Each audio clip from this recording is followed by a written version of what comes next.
Hi everyone, this is Ben Dunn, your AP Sensei, the founder of Antarctic Press, a comic book company founded in 1985, coming up to its 40th anniversary, and having a big birthday bash March 15th, 2025. Hope to see you there. Admission is free, and we'll be giving away lots of old comics, new comics, lots of exclusives, things like that, and get to meet a lot of your old AP alumni, including what may be his only appearance in for many, many years is Fred Perry, creator of Gold Digger. So yesterday we had our weekly editorial meeting. Antarctic Press is a publishing company, so we do have weekly editorial meetings to make sure everything is running smoothly, that books are being turned in, and we address any problems that may come up. And the discussion sort of deviated into vinyl records and how slowly it's making a comeback. Now, this is kind of weird to me because people have been saying that vinyl records are dead. No one was buying them. And apparently, I could be wrong. I don't know, maybe my information is not accurate or current, but there seems to be an upswing in people buying vinyl records. I think that this is either just people being nostalgic and wanting to support something, or this could be a genuine swing in the direction of people wanting to own something physical. A lot's being said about digital replacing everything, replacing our entertainment, replacing our comics, replacing our movies, and that may be true somewhat, but there's more than just the entertainment value of digital. The thing about physical media is that it's a connection. It's a connection not only to the people who created it, but it's a connection to other fans, other fellow readers and purveyors of the entertainment, so that we have sort of a shared social experience.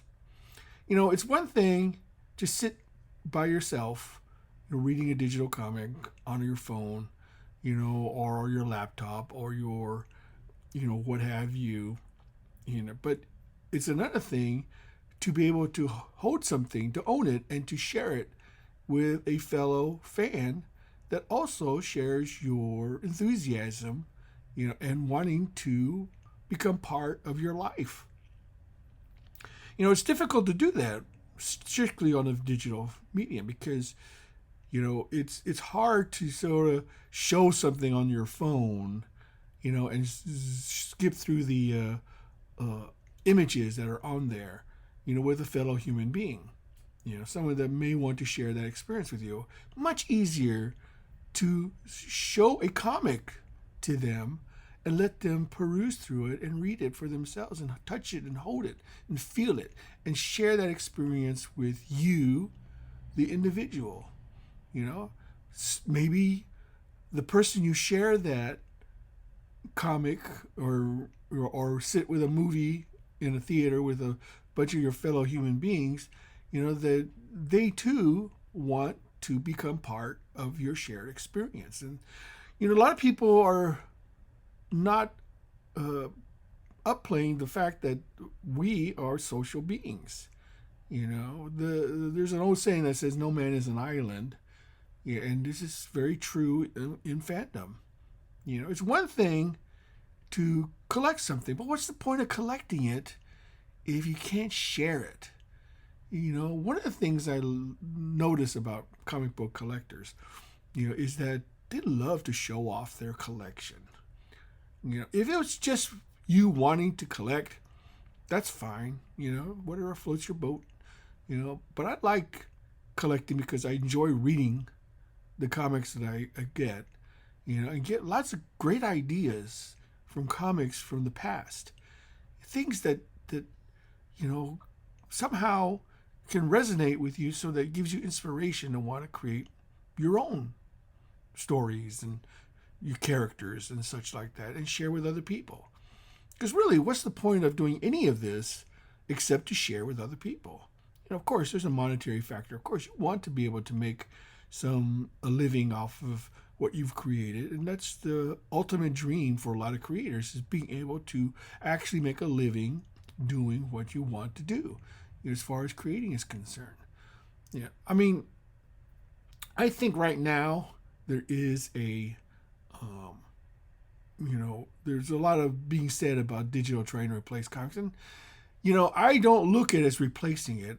I look at it as complementing it, sitting side by side with physical media, where both can exist together and benefit each other.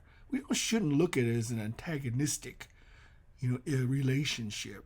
We should look at it as a way for us to expand our reach, so that more and more people will be exposed to our creation, to what we do, to be able to promote, the characters and stories that we so passionately want to share with other individuals. Yes, it's true that comic book stores are closing, but then I contend to you, maybe if you think about it, those comic book stores were not very well run. Maybe they weren't managed well. Maybe their over reliance on a product that wasn't selling may have contributed to their ultimate demise. Maybe there's a shift in demographics. Maybe there's a shift in the economics. I have a local comic book store here in San Antonio called Dragon Slayer on Fredericksburg Road, which is very close to where my office is, and it's run by a very savvy manager. He knows his audience. He knows what product mix to have.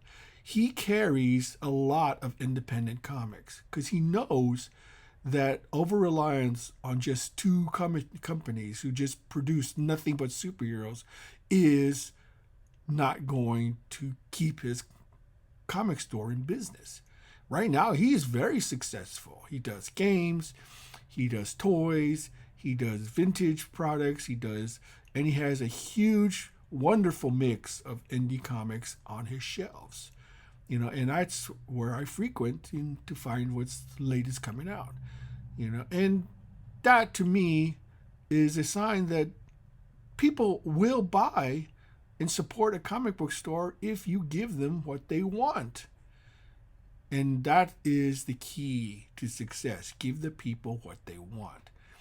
Whether digital will replace comics, I don't think so. My own feeling is that as long as people want to feel and touch and share experiences and do things together, as a society and as a fandom, it will continue to be something that will permeate.